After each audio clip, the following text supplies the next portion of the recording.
কংগ্ৰেছ ত্যাগ নকৰে বটৰডাবাৰ বিধায়িকা শিৱামণি বৰাই কংগ্ৰেছ ত্যাগ কৰি নাযায় বিজেপিলৈ অৱশেষত মুখ খুলিলে বটৰডাবাৰ কংগ্ৰেছী বিধায়িকা শিৱামণি বৰাই বিজেপি গমনক লৈ ভুৱা বাতৰি প্ৰচাৰৰ অভিযোগ শিৱামণিৰ কংগ্ৰেছতে থাকি জনসেৱা কৰি যাব বুলি মন্তব্য কৰে শিৱামণিয়ে সৰকাৰ গঠন কৰেছে আমি বিৰোধী কৰিছোঁ তেওঁলোকৰ সৰকাৰখনৰ স্টেবিলিটি নাই তেওঁলোকে এতিয়াও ভাগ ভাগ হৈ আছে লবি সিস্টেম হৈ আছে যে আমাৰ কংগ্ৰেছৰ খিনি আকৌ নিলেহে তেওঁলোকে স্টেবল এখন সৰকাৰ বনাব পাৰিব নেকি সেইকাৰণে ভাবিছোঁ তেওঁলোকে এইটো কিহৰ কাৰণে কৰিছে মই নাজানো আমি শেষ মুহূৰ্তলৈকে আৰু মইতো কংগ্ৰেছ হৈ যায় কংগ্ৰেছ হৈ মৰিম লাষ্ট মুহূৰ্তলৈকে আৰু উন্নয়নৰ কাৰণে আহিছোঁ সমাজৰ উন্নয়নৰ কাৰণে বা সমষ্টি এটা উন্নয়নৰ কাৰণে আহিছোঁ তাতে বিধায়িকা হৈছোঁ এটা দলৰ পৰা মোক স্বীকৃতি দিছে আৰু এটা বেলেগ দলত গৈ পেলাই একেইটো কাম কৰিলে আৰু কুৱেশ্যন ডাজ নট এৰাইজ এখন হ'বই নোৱাৰে যে মানে শিৱামণিৰ পৰা বিজেপিলৈ যাব মঙ্গলদৈত কৃষি বিষয়া গ্ৰেফতাৰ দুৰ্নীতি নিবাৰক শাখাৰ খাৰুপেটিয়াৰ কৃষি উন্নয়ন বিষয়া গ্ৰেফতাৰ এডিও জ্যোতিৰেখা দাসক গ্ৰেফতাৰ কৰিছে দুৰ্নীতি নিবাৰক শাখাই 15,000 টকাৰ উৎকোচ লতে হাতে লুতে গ্ৰেফতাৰ হৈছে জ্যোতিৰেখা কৃষকক ধান বিক্ৰীৰ বাবে প্ৰমাণপত্ৰ দিয়াৰ বাবদ লৈছিল ধন স্কুটিৰে আহি মঙ্গলদৈ শান্তিপুৰ পথৰ ওচৰতে গ্ৰেফতাৰ জ্যোতিৰেখা দাস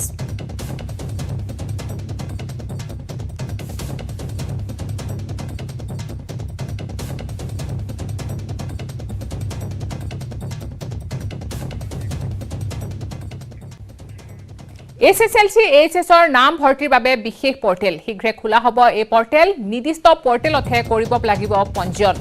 চৰকাৰী ব্যক্তিগত সকলো বিদ্যালয়ে কৰিব লাগিব পঞ্জীয়ন মহাবিদ্যালয়ত নাম ভৰ্তি কৰাক লৈ 5টা বিকল্প থাকিব অনলাইনত কেৱল এখন মহাবিদ্যালয়তহে আসন সংৰক্ষিত হ'ব ডিগ্ৰী কলেজত 20% আসন বৃদ্ধিৰ প্ৰস্তাৱ প্ৰয়োজন সাপেক্ষে ইভিনিং আৰু মৰ্নিং শিফট কৰা হ'ব উত্তীৰ্ণসকলৰ বাবে আসনৰ ব্যৱস্থা কৰাৰ আশ্বাস শিক্ষামন্ত্ৰীৰ শীঘ্ৰে অনুষ্ঠিত হ'ব বিশেষ পৰীক্ষা অনুত্তীৰ্ণসকলৰো পৰীক্ষা পতাৰ প্ৰতিশ্ৰুতি মন্ত্ৰী ৰণোজ পেগৰ এছএছএলচি আৰু এইচএছ উত্তীৰ্ণৰ হাৰ পূৰ্বতকৈ বেছি হোৱাৰ বাবে এই ব্যৱস্থা কৰাৰ ঘোষণা শিক্ষামন্ত্ৰীগৰাকীৰ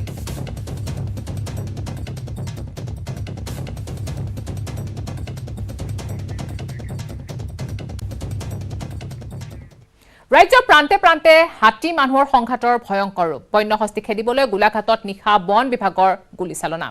শোণিতপুৰৰ চাৰিদুৱাৰতো বন্যহস্তিয়ে তহিলং কৰিলে ঘৰদুৱাৰ হাতী মানুহৰ সংঘাত হাতী খেদিবলৈ নিশা গুলীচালনা গোলাঘাটত থুৰাজানত গুলীচালনা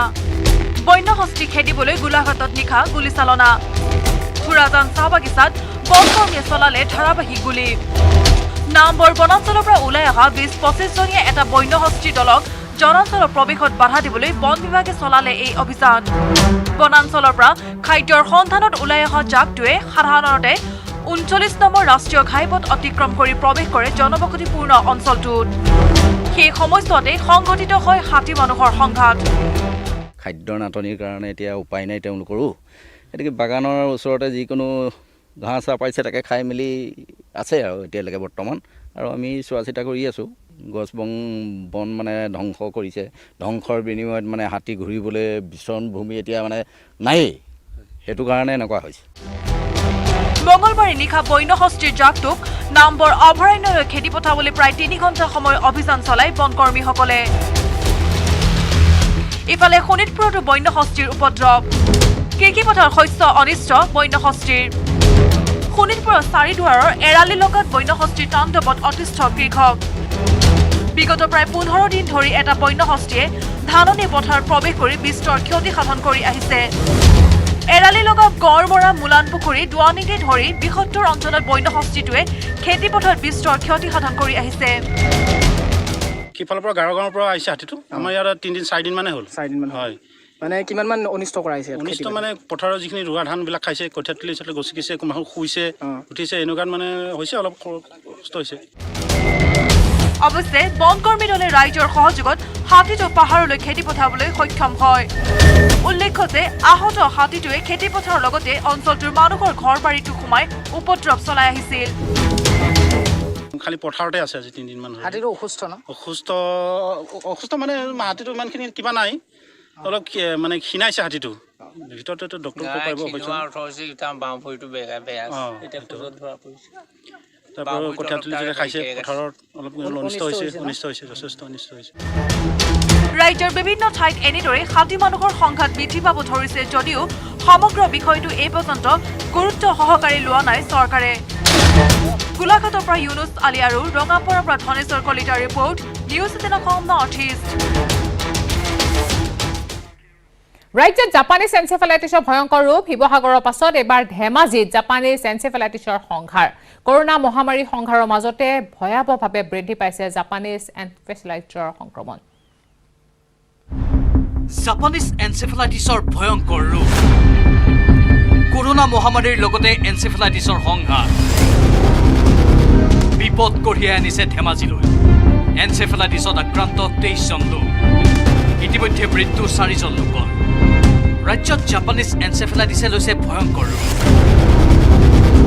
শিৱসাগৰৰ পাছত এইবাৰ ধেমাজিত জাপানীজ এনচেফেলাইটিছৰ সংঘাৰ বিগত জুন মাহৰ শেষভাগৰ পৰা বৰ্তমানলৈকে মৃত্যু 4 জন লোকৰ জিলাখনত ইতিমধ্যে জাপানীজ এনচেফেলাইটিছত আক্ৰান্ত হৈছে মুঠ 23 গৰাকী ব্যক্তি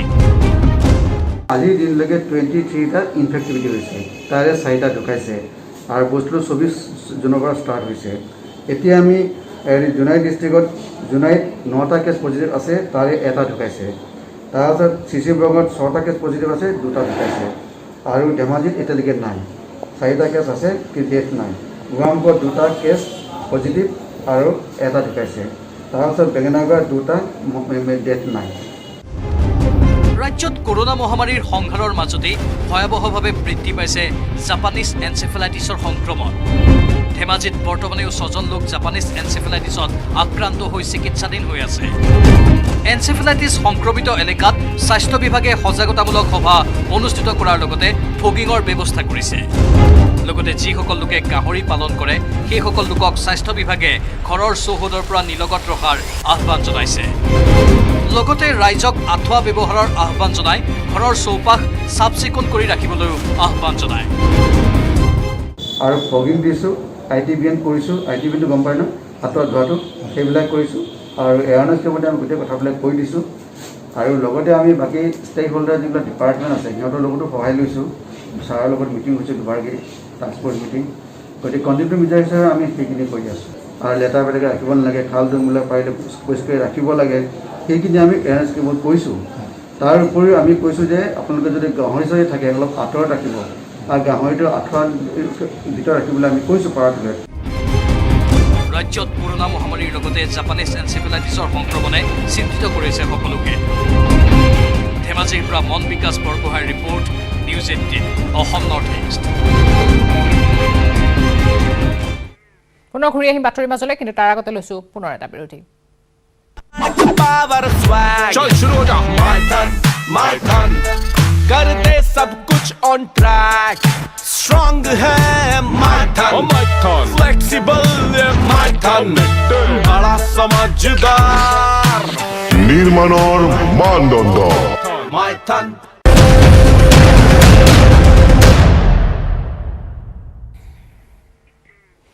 প্ৰথম আৰু দ্বিতীয় ঢৌৰ পিছতে তৃতীয় ঢৌৰ মোকাবিলা কৰিবলৈ সাজু হৈছে ৰাজ্যৰ স্বাস্থ্য বিভাগ অসমৰ লগতে 10 ৰাজ্যলৈ কেন্দ্ৰৰ সতৰ্কবাণীৰ পিছতে কৰোনাৰ তৃতীয় ঢৌৰ বিৰুদ্ধে যুঁজিবলৈ সাজু হোৱাৰ কথা ঘোষণা গুৱাহাটী চিকিৎসা মহাবিদ্যালয়ৰ অধীক্ষকৰ ৰাজ্যত অব্যাহত কৰোনাৰ আতংক দ্বিতীয় ঢৌৰ সংহাৰৰ মাজতে তৃতীয় ঢৌৰ আশংকা অসমৰ লগতে 10 ৰাজ্যক কেন্দ্ৰ চৰকাৰে সতৰ্ক কৰি দিয়াৰ পিছতে তৃতীয় ঢৌক লৈ হস্তম হৈছে ৰাজ্যৰ স্বাস্থ্য বিভাগ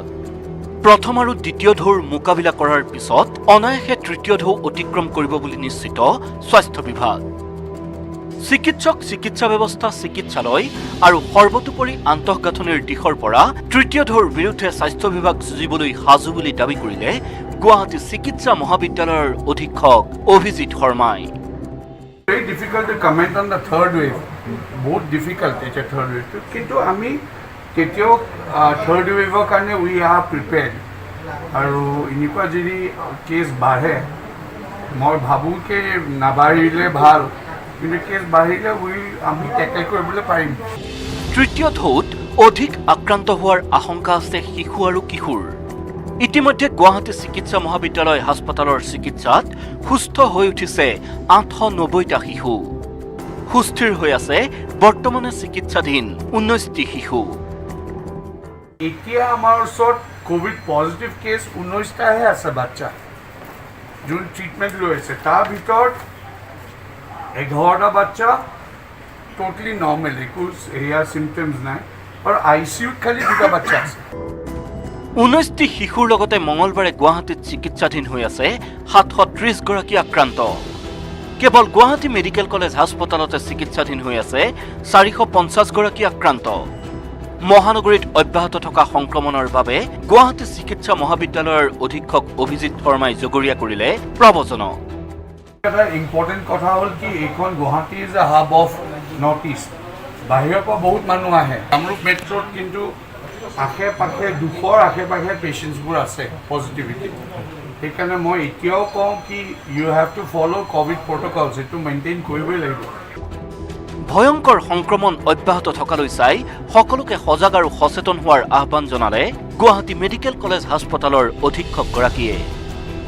বলেন ভট্টাচাৰ্য আৰু ভাস্কৰজ্যোতি হাজৰিকাৰ report News 18 Assam North East ইন্দোৰত স্বাস্থ্য বিভাগৰ তৰফৰ পৰা চহৰসমূহত বয়োজ্যেষ্ঠসকলৰ 100% টিকাকৰণ অভিযান আৰম্ভ 100% টিকাকৰণ সম্পূৰ্ণ কৰাৰ স্বাস্থ্য বিভাগৰ যি লক্ষ্য সেয়া সম্পূৰ্ণ হ'বলৈ আৰু বেছি দিন নাই অতি শীঘ্ৰে ইন্দোৰত 100% টিকাকৰণ অভিযান সম্পূৰ্ণ হ'ব এই প্ৰতিবেদন আগবঢ়াই বিদায় লৈছো এতিয়া বাতৰিৰ পৰা নমস্কাৰ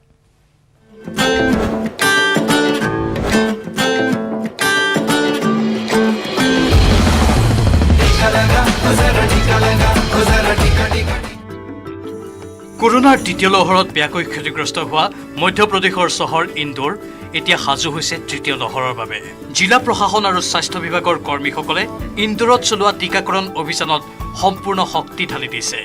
স্বাস্থ্য বিভাগে দাবী উত্থাপন কৰিছে যে ইন্দোৰ চহৰৰ বেছি সংখ্যক বয়োজ্যেষ্ঠ লোককেই ইতিমধ্যে টিকাকৰণ কৰোৱা হৈছে আৰু ইন্দোৰৰ সম্পূৰ্ণ জনসংখ্যাৰ 85% ইতিমধ্যে প্ৰথম ড'জ ভেকচিন দিয়া হৈছে ইয়াৰ বিপৰীতে 24% যোগ্য নাগৰিকক টিকাকৰণৰ দ্বিতীয় ড'জটো দিয়া হৈছে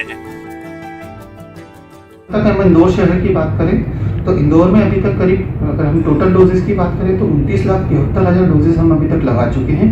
जिसमें से करीब 23,91,000 डोजेस फर्स्ट डोज के रूप में लगाए जा चुके हैं जो कि हमारे टारगेट का 85% है उसी प्रकार अगर हम सेकेंड डोज की बात करें तो 5,82,000 डोजेस हम लगा चुके हैं जो कि हमारा टारगेट का 25% है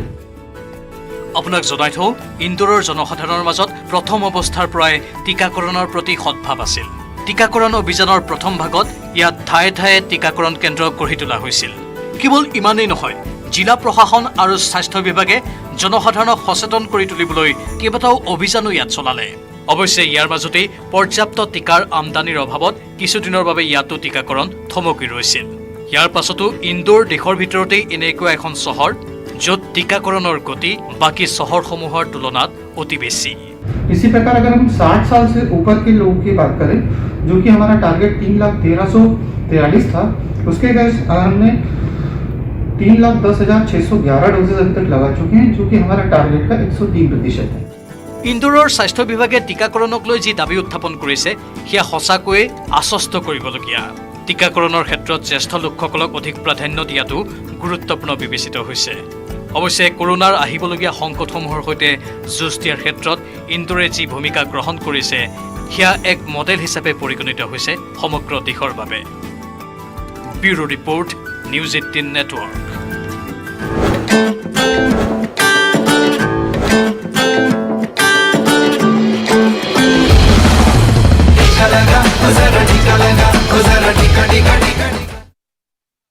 निर्माण पावर स्वैग चल शुरू हो जा माय टन कर दे सब कुछ ऑन ट्रैक स्ट्रॉन्ग है माय टन फ्लेक्सी